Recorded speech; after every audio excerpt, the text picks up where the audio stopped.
Hey, what's up, garden friends? Jeff here, Tropical Plant Party. How's everybody doing? I hope you're good. I am great. I got a fun new pot and I want to plant it up with some succulents. To pot this up, I just kind of want to keep it really simple. I have a couple of these echeverias here. Those are the labels right there if you want to know what they are. They have some really nice color to them. I think they're going to fit well with the kind of, sort of like a blue patina almost that's on this clamshell. I also have this awesome Euphorbia here. I picked this guy up in my cactus and succulent video from a few videos ago when I went to like a really cool cactus and succulent farm. And this is Euphorbia aeruginosa? I don't know.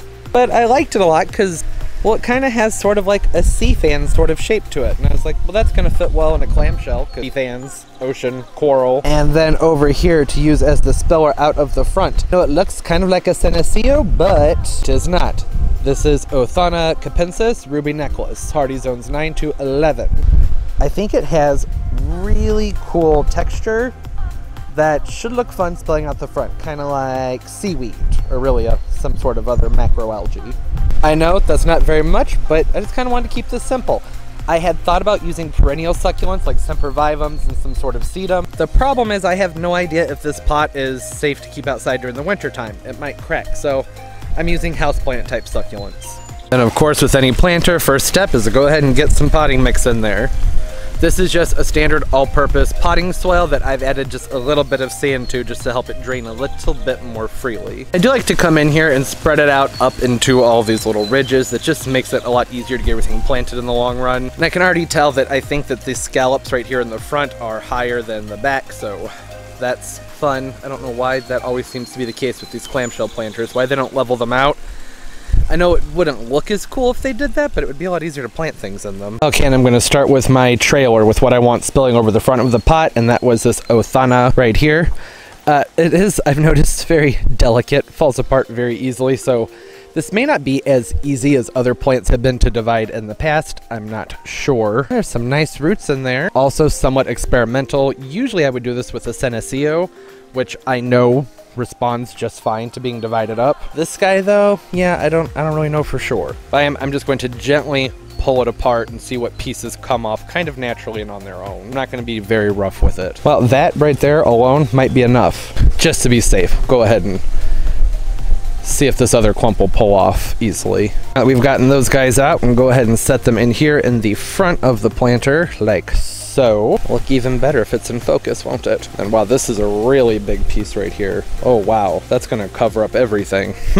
Decided that there's more than enough in the one clump. I don't need both of them, so I'm just using this in the front. All right, so now the real trick here is going to be seeing if I can get everything else in there with it. I'm skeptical.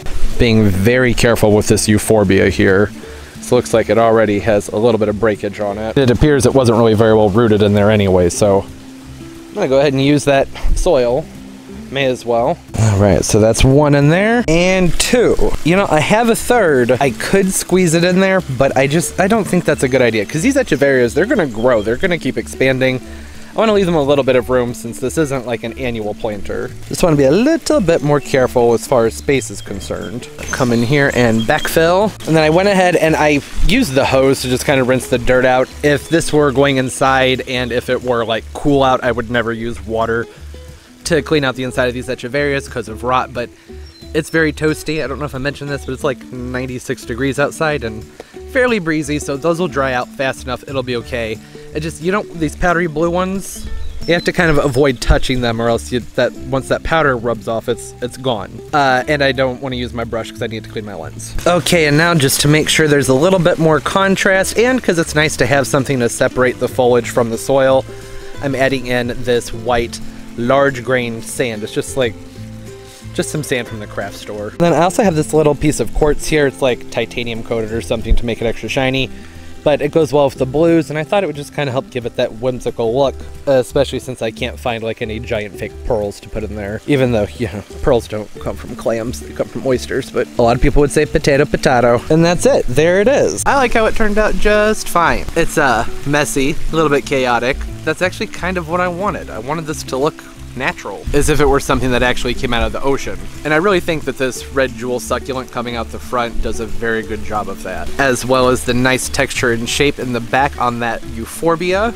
and the beautiful rosette shapes from the echeverias. From the front, it doesn't look all that hot. I'm gonna make sure to put this up somewhere where it's a little bit elevated, so that, you know, you get the full effect of everything draping down, and the succulents won't be quite as bushed up, so there'll be a little bit more space in between these scalped pieces there. Also, everything in here is tolerant of part sun, so that's really nice. So they do go pretty well together. I'll be able to put these in a well-lit room in the house during the winter time, and then I'll put them somewhere where they get morning sun and filtered afternoon sun during the summertime as they're outside. Of course, we'll have to be very dutiful, or what's the word?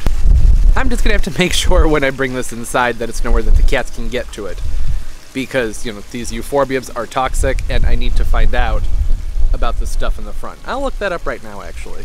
Well, I looked it up, and according to thegardengeeks.com, it's not toxic. That's this Othonna capensis that's in the front here. Also something fun I learned, common name, little pickels. How cute is that? Little pickels. I can see that. Overall, this came out quite nice. It's very simple. There's plenty of room for everyone to grow, which is very, very, very important. And I also think it's pretty exciting that these echeverias over here both have flowers on them, or buds, I should say. I tried to not disturb their root mass too much when putting them in there, so that hopefully that won't mess up their flowers. Overall, I really like how this came out.